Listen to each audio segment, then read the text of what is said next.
Chapter 10, Messengers of Peace. Mariinsky Palace. The peace conference is held at the Mariinsky Palace in Kiev, the Baroque presidential residence that has witnessed centuries of Ukrainian history, from the grandeur of the Tsars to the dark days of Soviet occupation. Now, it bears witness to another pivotal moment, as the warring factions come together to forge a path to peace. Ivan and Nadya arrive early, dressed in their best attire. Ivan wears a crisp, dark suit that he has borrowed from a friend, the fabric still carrying the faint scent of mothballs. Nadya chooses a simple but elegant dress, a deep blue that brings out the color of her eyes. She spends hours the night before trying to tame her unruly curls, wanting to look her best for this moment. But as they enter the grand hall, taking in the high ceilings, the glittering chandeliers, the rows of distinguished delegates, Nadya feels a sudden wave of doubt. Who is she to be here, among these important people?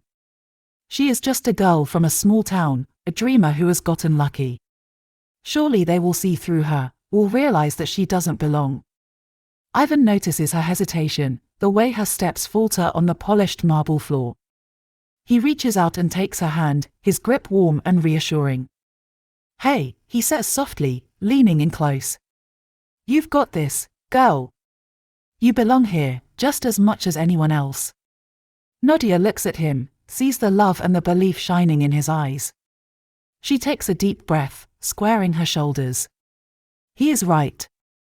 She has earned her place here, through her hard work, her dedication, her unwavering commitment to the cause of peace. She isn't going to let her doubts hold her back, not now, not when so much is at stake. They are shown to their seats at the large, circular negotiating table, the polished wood gleaming under the chandeliers.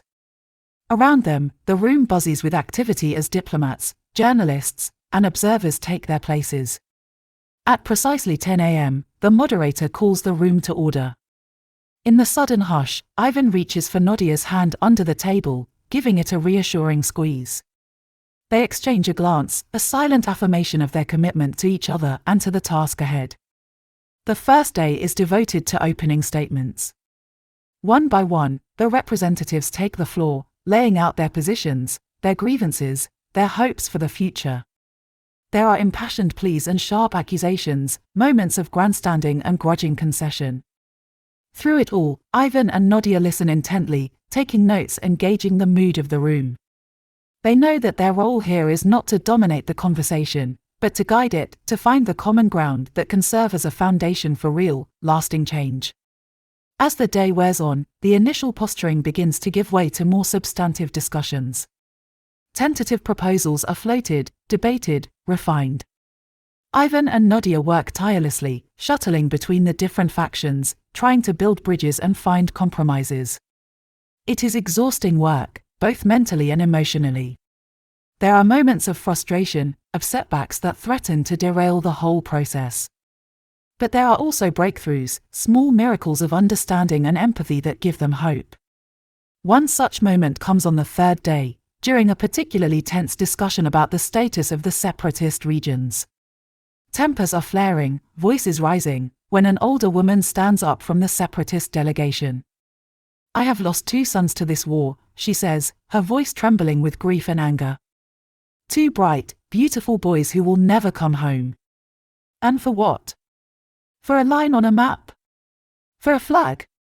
The room falls silent, the raw pain in her words cutting through the politics and the posturing. Ivan and Nadya watch as the woman turns to face her Ukrainian counterparts, her eyes welling with tears. "I don't want revenge," she says softly. "I don't want more mothers to feel this pain. I just want peace. I want a future for our children, for all our children. Can we not find a way to give them that?" In that moment, something shifts. The hardened lines of anger and mistrust soften, replaced by a glimmer of shared humanity. Slowly, hesitantly, the conversation begins to move forward again, but with a new tone of respect, of a willingness to listen and understand. It is a small step, but it is progress. And as the hours turn into days, as the proposals take shape and the agreements are hammered out, Ivan and Nadya begin to feel a growing sense of hope. There are still obstacles, still moments when it all seems impossible. But bit by bit, compromise by compromise, They are moving towards something historic, something that can change the course of their nation's future. And at the heart of it all is their love, the unshakable bond that has brought them to this moment. In the stolen glances across the negotiating table, in the brief touches of hands as they pass in the corridors, they draw strength from each other, a reminder of what they are fighting for. Dinner with the President. That evening, Nadya and Ivan are attending dinner with President Zelensky and his court. "Razum my sila," Ivan whispers as he straightens his tie, the first he's worn since before the invasion. "Together we are strength." Nadya nods, smoothing the blue blazer she's borrowed from a colleague. Beneath it, her vyshyvanka, a traditional embroidered blouse that her babushka gave to her, with patterns specific to the Poltava region, connects her to generations of Ukrainian women who faced hardship with unflinching dignity. Tomorrow, their peace proposal will reach the highest level of government. After months of refinement, advocacy, and growing support from civil society, they've been granted a slot for presentation in front of a global audience. Millions will watch the event, in live streaming. "Any kviluisha," Nadya tells him, seeing his nervousness. "Don't worry. They invited us because they need fresh ideas.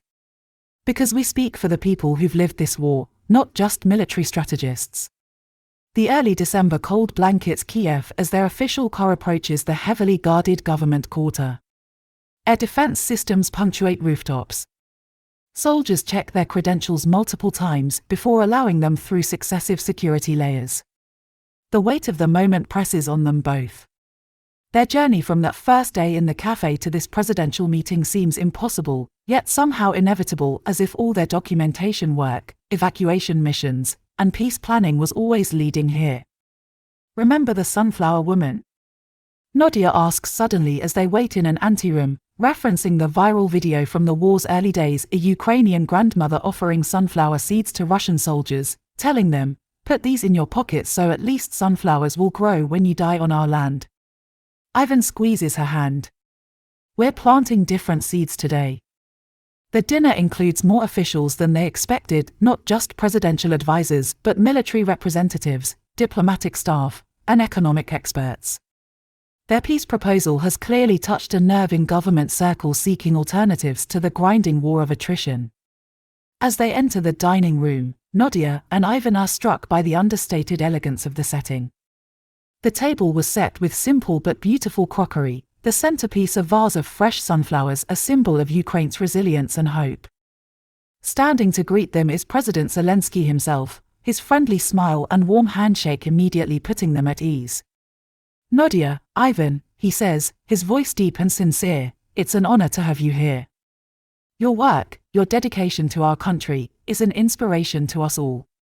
Nadya feels lump in her throat, overwhelmed by the recognition from the man who had become the face of Ukraine's resistance. Ivan, too, looks moved, his eyes shining with pride and gratitude. The grand dining room of the Mariunsky Palace is filled with the soft murmur of conversation and the clinking of silverware. The long table is adorned with elegant floral arrangements and flickering candles, casting a warm glow over the gathered dignitaries. President Zelensky sits at the head of the table, surrounded by his closest advisors and key officials. As they take their seats a few places down, the conversation flows easily, ranging from shared memories of life before the war to the challenges of rebuilding a nation. Zelensky listens intently to their stories, his gaze sharp and focused, his questions thoughtful and probing. Then suddenly, he turns to them, a curious and encouraging smile on his face. "Ivan, Nadya, I understand you have a proposal you'd like to share with us," he says, his voice carrying the weight of both authority and genuine interest. Ivan nods, taking a deep breath. "Yes, Mr. President. Thank you for this opportunity." He stands, drawing the attention of the room. "Our framework is built on 4 core principles: sovereignty, security, justice, and renewal." Nadya follows suit, standing beside Ivan. "We believe these principles are essential for a sustainable peace in Ukraine," she adds, her voice steady and clear. Ivan begins with the first principle. Sovereignty. "We need to establish and reinforce Ukraine's sovereignty through international recognition and support. This means securing commitments from our allies to uphold our territorial integrity and sovereignty through diplomatic channels and defense support. Nadya continues seamlessly. Security. We must enhance our national security by rebuilding and modernizing our military and law enforcement agencies. This will develop a robust defense infrastructure capable of deterring aggression and ensuring the safety of all citizens. The officials nod, listening intently. President Zelensky leans forward, his interest piqued. Justice, Ivan adds, his voice firm. We need to document and prosecute war crimes and human rights violations. Establishing a special tribunal to handle these cases will ensure that perpetrators are held accountable and victims receive justice. Nadya takes over, her passion evident. Renewal. We must rebuild our war-torn regions and restore essential services. Implementing infrastructure projects to rebuild homes, schools, hospitals, and utilities will foster economic recovery and community resilience. As they speak, the room is silent, the weight of their words sinking in. Ivan and Nadya then move on to the more detailed aspects of their plan. Reconciliation and dialogue, Nadya says. We need to facilitate national reconciliation through dialogue and community-building initiatives. Creating forums and workshops where citizens from different backgrounds can share their experiences will foster mutual understanding and healing. Ivan adds, grassroots initiatives are crucial. Empowering local communities to lead peace-building efforts will support grassroots organizations in developing projects that promote social cohesion, such as community centers, cultural exchanges, and educational programs. They outline their ideas for economic development, political reform, international cooperation, and education and awareness, each point met with thoughtful nods and occasional interjections from the officials. This approach incorporates what we've learned documenting war crimes in Bucha, Mariupol, and elsewhere, Nadya explains, referring to evidence they've collected. Justice cannot be negotiable. Pravda I spravedlivosť, truth and justice, must be foundational to any sustainable peace. President Zelensky and the officials listen intently, occasionally interjecting with questions that probe the proposal's practicality, its diplomatic feasibility, its economic requirements. Ivan and Nadya address each point with the confidence of those who have considered these issues from every angle, not as theoretical problems but as lived experiences. When they finish, the room is quiet for a moment, the weight of their proposal hanging in the air. Then, President Zelensky stands, raising his glass. To Ivan and Nadya, he says, his voice filled with admiration. Your dedication and vision are an inspiration to us all. You've created something unique here. Let us work together to make this dream of a peaceful, prosperous Ukraine a reality, he adds. A bottom-up peace framework reflecting the voices of ordinary Ukrainians while addressing complex geopolitical realities. Zelensky leans forward, his elbows on the table, his eyes alight with interest. This is exactly what our country needs, he continues, his voice ringing with conviction. A peace that comes from the people, that is built on understanding and trust, not just on treaties and agreements. The room erupts in applause, and Ivan and Nadya exchange a look of relief and determination. They know the road ahead will be challenging, but with the support of their leaders and the strength of their convictions, they are ready to face whatever comes next. The discussion extends far beyond their allocated time. As evening stretches into early night, their proposal's strengths and vulnerabilities are dissected, its innovative aspects highlighted, its challenges acknowledged. Your section on cultural restoration is particularly compelling, notes a Deputy Minister of Culture. Rebuilding not just infrastructure but our heritage, our spadshina, is essential for national healing. Finally, the Presidential Chief of Staff addresses them directly. The President is interested in your approach. He would like to incorporate elements of your framework into our official position. President Zelensky pauses, emphasizing that decision. Nadya, Ivan, I want you to present your peace framework at the upcoming national dialogue. Your voices, your vision, deserve to be heard at the highest levels. Nadya and Ivan exchange a glance, hardly daring to believe what they are hearing. To have the opportunity to share their ideas on an international stage, to contribute directly to the shaping of Ukraine's future, it is beyond their wildest dreams. We are honored, Ivan affirms, his voice thick with emotion. Thank you, Mr. President. Thank you for believing in us. Zelensky just smiles, his eyes crinkling at the corners. It is I who should be thanking you, he says softly. For reminding us of all of what we're fighting for. For showing us the way forward. As the evening draws to a close, Nadya and Ivan leave the president's company with hearts full of hope and purpose. They know that the road ahead is not easy, that there will be obstacles and setbacks along the way. But they also know that they are not alone. That they have the support of their president, of their fellow Ukrainians, of all those who believe in the power of peace and the strength of the human spirit. Outside, emerging into the golden light of a rising moon, Ivan and Nadya can barely contain their elation. Their grassroots peace initiative, born on a small balcony during a moment of exhausted reflection, will reach the world. It's unbelievable! Nadya exclaims in English, barely containing her excitement. Tse neimaverno, she corrects herself immediately, with a smile. Ivan pulls her into an embrace, lifting her briefly off her feet in the secured courtyard. Government officials smile indulgently at their youthful enthusiasm, a rare moment of uncomplicated joy in the otherwise somber proceedings of wartime governance. Hand in hand, they step out into the Kiev night, ready to face whatever challenges lay ahead. Ready to build the Ukraine of their dreams, one conversation, one connection at a time.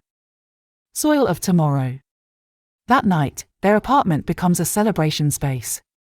Friends from their volunteer network bring precious offerings, a bottle of Ukrainian-made wine saved for a special occasion, fresh cherries from someone's village relatives, homemade vernikiki with potato filling.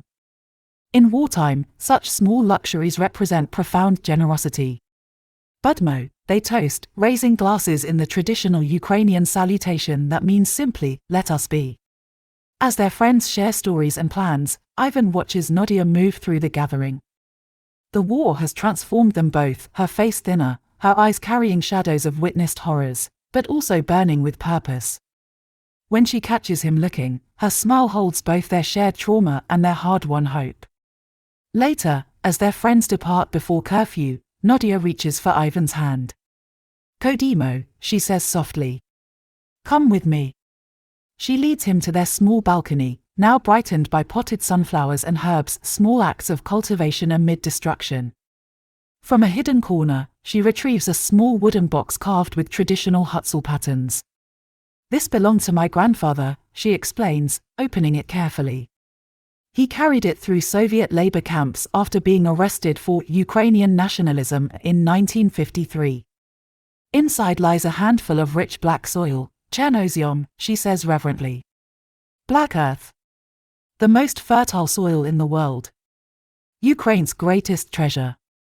Taking his hand, she guides his fingers to touch the soil. My grandfather told me our family has passed this earth from generation to generation since Cossack times. When Ukrainians were forcibly relocated to Siberia, Kazakhstan, anywhere the Soviets sent them, they would carry a small pouch of home soil.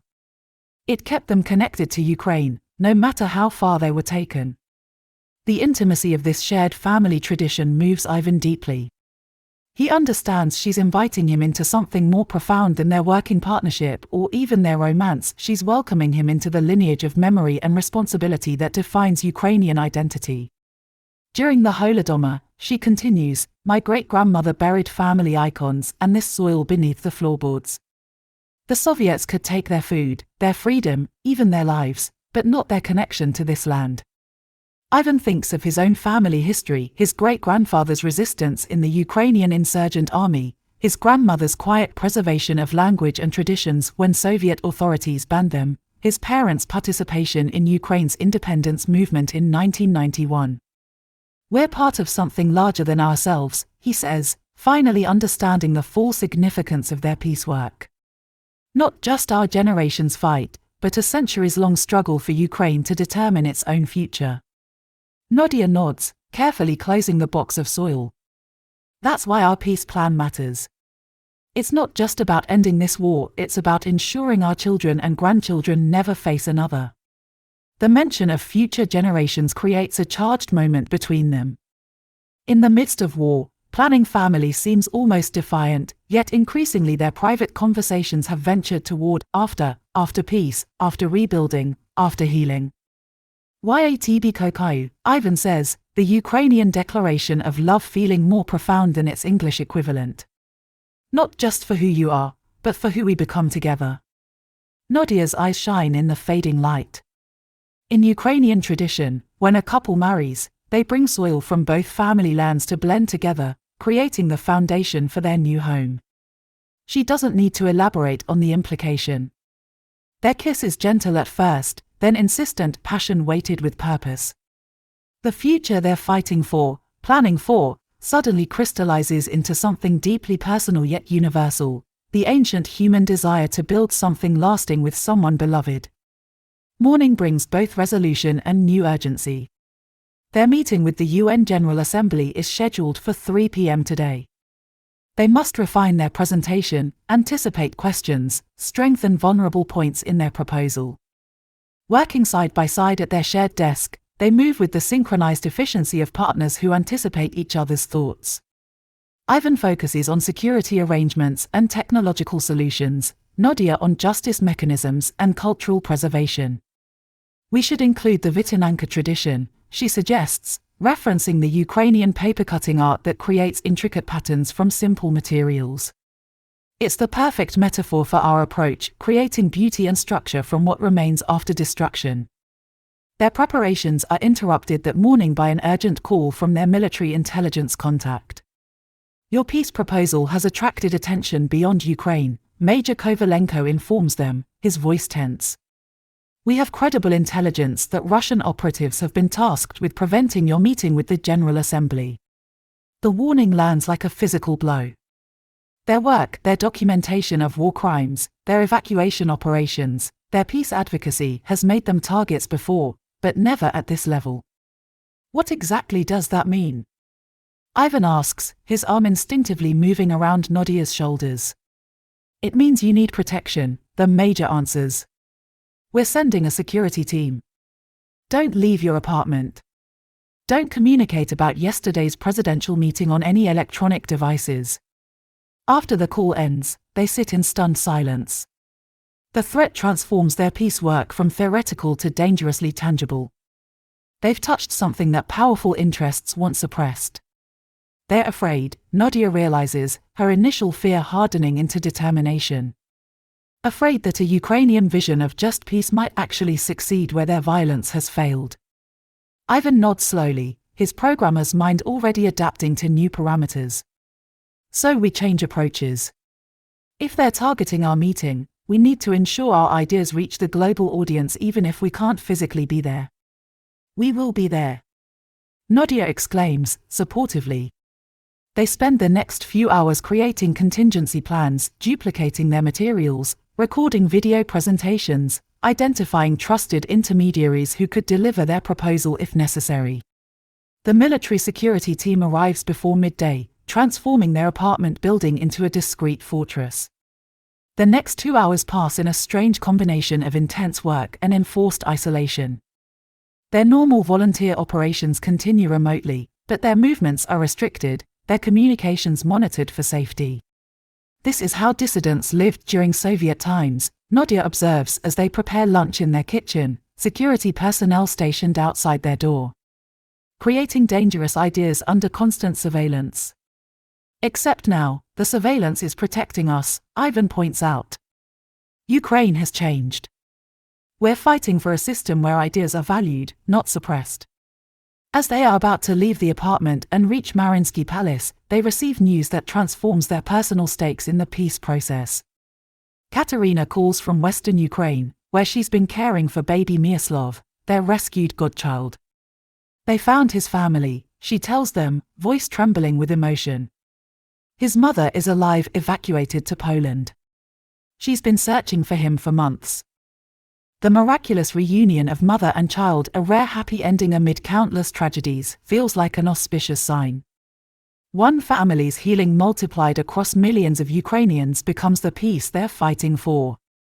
In that moment, despite security concerns and the momentous meeting approaching, Ivan and Nadya allow themselves to dream beyond the war. On their protected balcony, surrounded by growing sunflowers, they speak of possibilities that once seemed forbidden. After peace, Nadya begins, a game they've played with increasing seriousness. I want to take you to the Carpathian Mountains. To show you the meadows where my grandmother taught me to identify healing herbs, to hear the traditional songs of the Hutsul people, to drink spring water so pure it tastes like liquid light. After peace, Ivan continues, I want to rebuild my family's house in the village outside Poltava. To show you where I spent summers as a child, where the apricot trees bloom so abundantly it looks like pink snow falling. After peace, Nadya whispers, moving closer, I want to blend our family soils, as tradition demands. To build something that will outlast both the war and us. The proposal hangs between them, neither quite a question nor a declaration, a shared vision of a future they're working to create not just for Ukraine but for themselves. Ivan's answer comes in the form of a carved wooden ring he's been secretly working on during late nights, a simple band patterned with the geometric designs of traditional Cossack carvings. I made this, he says, presenting it to her. From an oak branch that fell in Mariinsky Park during the first week of invasion. I thought if something beautiful could be created from what was broken. Nadya accepts the ring with hands that tremble slightly, all her usual composure transformed to vulnerability. Tak, she says simply. Yes, answering a question that didn't need to be asked. They seal this promise like they've sealed all their most important commitments, not with grand gestures but with the quiet certainty of those who have tested their bond in the crucible of war and found it unbreakable. Dawn breaks on the day of their presidential meeting with air raid sirens, a harsh reminder that their dreams of peace remain contested. Their security team efficiently moves them to shelter, then to an armored vehicle for transport to the heavily guarded government district. As they approach the palace, Ivan reaches for Nadya's hand. Razum do Peremohai, he says, together to victory. But the victory they seek is not just military triumph, it's the harder, more complex victory of a just and lasting peace. They enter the historic building carrying not only their meticulously prepared peace proposal but the soil of Nadya's ancestors in its carved box, a tangible reminder of what they're fighting to preserve. Their steps are steady, their purpose clear. Whatever happens in the meeting ahead, they have already achieved something profound. They have planted seeds of peace in soil made fertile by centuries of Ukrainian resilience. And like the sunflowers that have become symbols of their nation's defiance, these seeds will grow toward the light, no matter how dark the present moment may seem. What peace looks like. That afternoon brings Nadya and Ivan in front of the representatives of the United Nations General Assembly. The hall stretches before them, a vast chamber of curved wood and green marble where the fate of nations has been decided for generations. Ivan stands at the entrance, momentarily frozen by the magnitude of the moment. Beside him, Nadya adjusts the blue and yellow ribbon pinned to her lapel, her other hand firmly clasped in his. We've come all this way, she whispers. Indeed they have, from a Kiev bomb shelter to the world stage, from documenting atrocities to architecting peace. The journey spans only 10 months chronologically, but feels like several lifetimes. Their meeting with President Zelensky last night had exceeded all expectations. Not only had he embraced elements of their grassroots peace framework, but he'd recognized in them something essential, authentic voices who could speak to both Ukrainian suffering and Ukrainian vision. When the tentative peace negotiations finally began, he made an unprecedented decision, including civilian voices, their voices, in Ukraine's delegation. Now, as the historic vote on the Ukraine peace accord approaches, they've been granted 20 minutes to address the General Assembly, 20 minutes to distill all they've witnessed, learned, and fought for. Hotova ready? Ivan asks, the simple word laden with meaning between them. Nadya nods, reaching up to straighten his tie, the same one he wore last night, now a talisman of sorts. They enter the hall together, feeling the weight of hundreds of eyes upon them. Diplomats from 193 nations, journalists, observers, all waiting to hear from these unexpected peace ambassadors whose journey from volunteer evacuators to international advocates has captured global imagination. As they take their places at the podium, Ivan removes from his pocket a small wooden box carved with traditional patterns. Inside rests a handful of Ukrainian black soil, the Chernozyom from Nadya's family tradition, now mingled with earth from his ancestral village. Throughout their diplomatic missions, this soil has traveled with them, a tangible reminder of what they are fighting to protect. The Assembly President introduces them briefly: Ivan Alexandrovich Mikhalchik and Nadezhda Mikhailivna Nadiko, representatives of Ukrainian civil society and contributors to the peace framework. As Ivan steps to the microphone, he feels Nadia's steadying presence beside him, her quiet strength flowing into him as it has through countless dangers and challenges. Honorable delegates, he begins, his voice stronger than he expected. We stand before you not as politicians or diplomats, but as witnesses. 10 months ago, we were ordinary citizens, a software developer and a translator, until war transformed us, as it transformed millions of Ukrainians. The hall falls completely silent as Ivan speaks without notes, his words carrying the authenticity of lived experience. We have evacuated children from bombarded cities. We have documented war crimes in Bucha and Mariupol. We have held the hands of mothers searching for missing sons, of elders who lost everything, of children who witnessed horrors no child should ever see. He pauses, his emotion visible but controlled. But we have also witnessed the extraordinary resilience of the human spirit. In bomb shelters, we saw strangers become family. In devastated villages, we saw neighbors rebuild together. In the darkest moments, we saw ordinary people become heroes through simple acts of compassion. Ivan gestures to the wooden box on the podium. This box contains soil from our homeland, the black earth of Ukraine, famous throughout history for its fertility. Our ancestors carried such soil when forced from their homes during the Holodomor, during Soviet deportations, during generations of attempted erasure.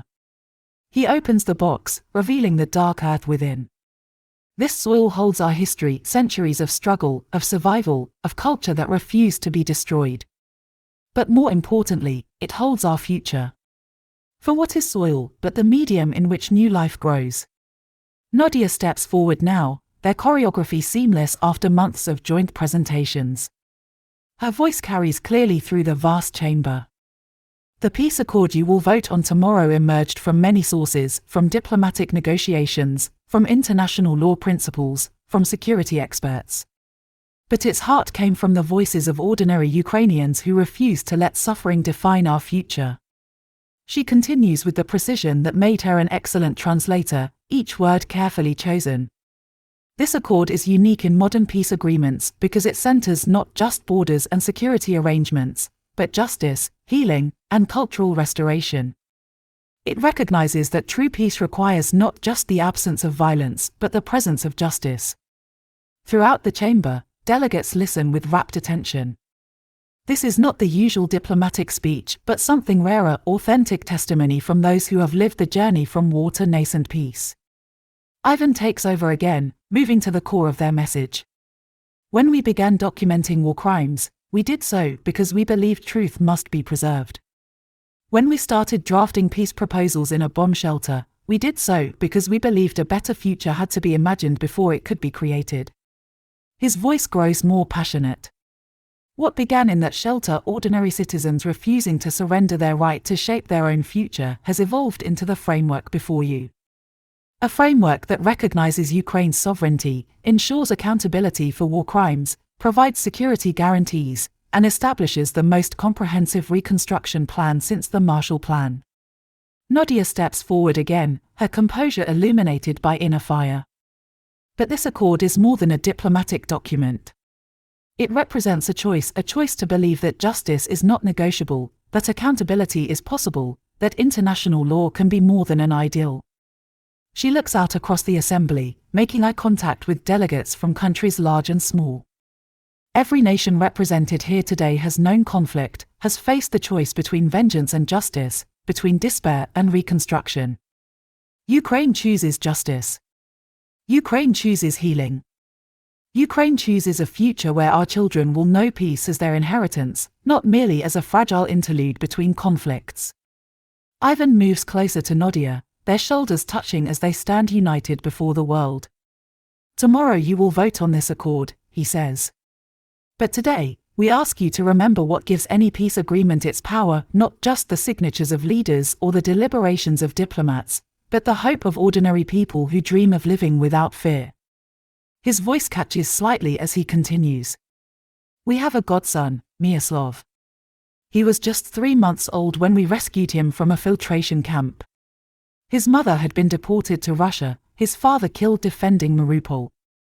For 8 months, they were separated, each believing the other lost forever. The hall is utterly silent as he shares this personal story. Last autumn, through international humanitarian organizations established by this accord's preliminary frameworks, they were reunited. When Myaslav's mother embraced her child after believing him lost forever, she said something I will never forget. She said, "Os tak vylid imyr, this is what peace looks like." Emotion ripples through the assembly. Several delegates discreetly wipe tears. Not just documents or treaties, Ivan continues, but families reunited, truth acknowledged, justice served, communities rebuilt. Nadya steps forward to take the final part, her shoulders squared and her head held high. As she begins to speak, her voice is steady and clear, ringing out across the room with a quiet strength that seems to fill the very air. But even as her words paint a picture of hope and resilience, of a future where Ukraine is whole and free once more, there is a glimmer of emotion in her eyes. Tears shine there, catching the light like tiny diamonds, a testament to the depth of her feeling, to the weight of all that has been lost and all that is yet to be won.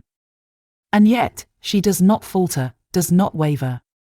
She speaks on, her voice a beacon in the darkness, a promise that even in the face of unimaginable adversity, the spirit of Ukraine will not be broken, will not bend, will not yield.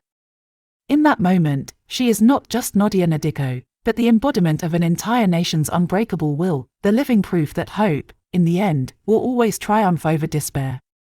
Then she begins, her voice filled with conviction. First, immediate ceasefire and humanitarian corridors, emphasizing with her voice the weight of her statement, so that it could sink well in the heads and hearts of the UN delegates. We call for an immediate ceasefire and the establishment of humanitarian corridors to halt hostilities and allow safe passage for civilians and aid. This will reduce immediate suffering and build trust between the parties. Ivan continues, second, international peacekeeping force. We propose the deployment of a neutral international peacekeeping force to monitor the ceasefire and ensure compliance. This will provide security and stability in conflict zones, preventing further escalation and protecting civilians. Nadya adds, perfectly coordinating the timing of her intervention with Ivan's. Third, decentralization and autonomy. We advocate for greater autonomy for the contested regions within Ukraine while maintaining our sovereignty. This will address local grievances and reduce tensions by allowing these regions to manage their own affairs, including language and cultural policies. Ivan nods. Fourth, joint economic development initiatives. We propose launching joint economic development projects in the contested regions, funded by both Ukraine and Russia, with international oversight. This will rebuild infrastructure, create jobs, and stimulate economic growth, fostering cooperation and reducing economic disparities. Nadya pauses for a moment, allowing murmurs from the audience to ease, before continuing. Fifth, War Crimes Tribunal and Truth Commission. We call for the establishment of a tribunal to prosecute war crimes and a truth commission to document and acknowledge atrocities committed by all sides. This will ensure justice for victims, promote healing, and prevent future violations. Ivan speaks with determination. Sixth, security guarantees and neutrality.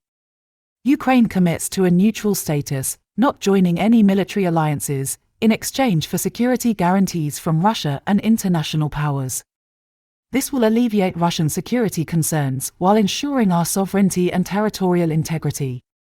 The murmurs increase, but Nadya carries on, building up on her excitement. Seventh, cultural and educational exchange programs. We propose implementing cultural and educational exchange programs between Ukraine and Russia to promote mutual understanding and reconciliation.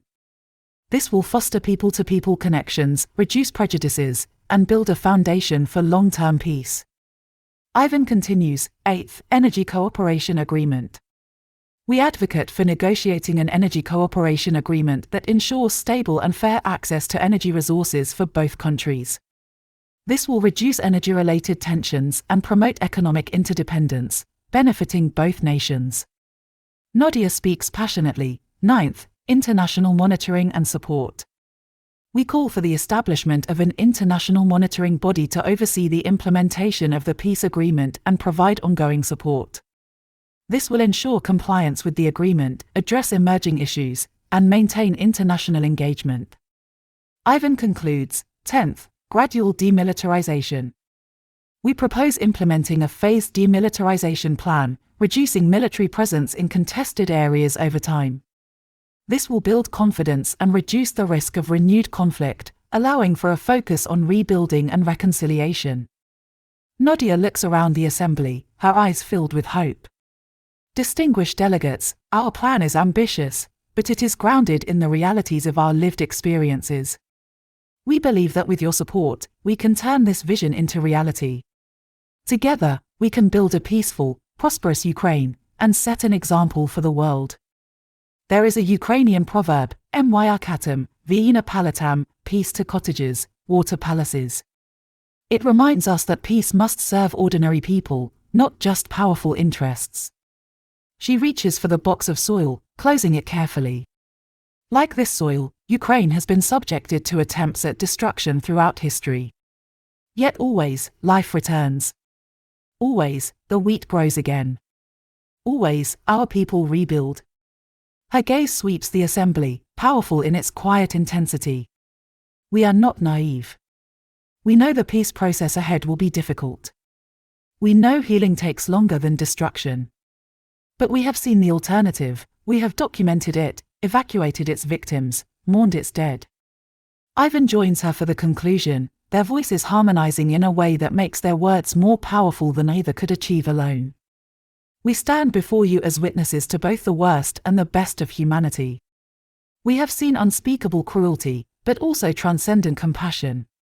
We have seen efforts to erase a culture, but also its irrepressible persistence.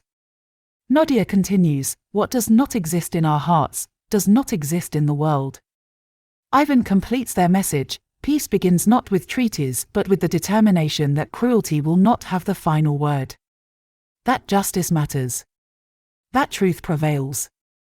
That even from the blackest soil of suffering, new life can grow. Together, they conclude simply, Ukraine chooses peace with justice. We ask you to stand with us in this choice. The silence holds for a heartbeat after they finish. Then, from somewhere in the back, applause begins. It spreads like a wave, delegates rising to their feet in a standing ovation that transcends diplomatic protocol. Not the polite applause of formal proceedings, but the genuine response to authentic truth. As they step back from the podium, Nadya looks at Ivan, her eyes shining with pride, with love, with the weight of their shared journey. In this moment, they are more than two young Ukrainians full of hope, more than activists or documentarians or humanitarian helpers.